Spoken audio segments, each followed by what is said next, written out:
वर्तमान माइग्रेन समस्या बढ़िबारे लगी। यह सबु बयसर लोक मैंने अधिक अधिक माइग्रेन शिकार होती। तेरे प्रथम आम जाना ये माइग्रेन समस्या कौन। माइग्रेन होउछि एक प्रकार मुंडबिंधा। एथिरे व्यक्तिंकर हठात मुंडबिंधा, बांती एवं उच्च शब्द बा उज्ज्वल आलोकर समस्या होता है। अनेक प्रकार माइग्रेन रही जो विभिन्न लक्षण एवं समस्या देखा जाए। अनेक थर माइग्रेन पीड़ित व्यक्ति को प्रबल मुंडबिंधा सहित शरीर गोटे अंश दुर्बलता अनुभव होता है। जदिओ किछि समय पर शरीर अवस्था स्वाभाविक होता है, किंतु जदि यह आपणकर 2 सप्ताह अधिक समय रोचे तेज आप निश्चित हो जातु जे आपणकर माइग्रेन समस्या रही। किंतु माइग्रेन पीड़ित लोक मैंने सठिक खाद्यपेय उपर ध्यान देवा उचित, कहीं खाद्यपेय टिके अवहेला करदे माइग्रेन समस्या आरंभ हो जाए। तेज आज वीडियो रे मु आपन को कहबी माइग्रेन रोगी को केउ जिनस बा केउ खाद्य खाइबा उचित नुहे। प्रथमतः पनीर रे टायरामाइन थाए। ए पदार्थ माइग्रेन जंत्रणा को त्वरान्वित करि पारे।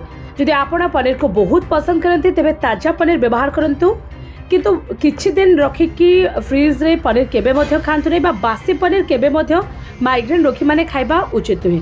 कहीं बासी पनीर बा बहुत दिन पनीर खाइबा द्वारा माइग्रेन समस्या अधिक अधिक बढ़ी जाए। चॉकलेट रे टायरामाइन नामक एक पदार्थ थाए जहाँ माइग्रेन जंत्रणा को ट्रिगर करें।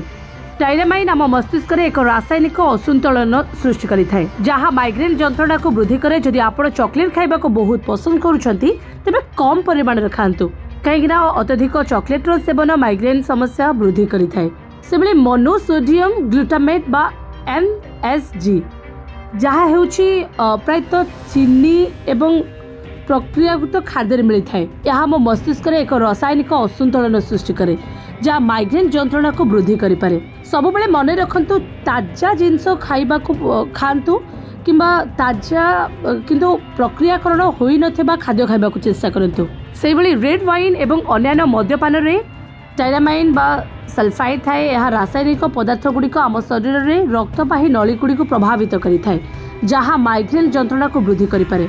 तेणु केबे मध्य माइग्रेन रे पीड़ित लोक माने मद्यपान करबा उचित नुहे। माइग्रेन पीड़ित लोक माने व्यक्ति माने चा कॉफी ठारू यथा संभव दूरे रहबा उचित।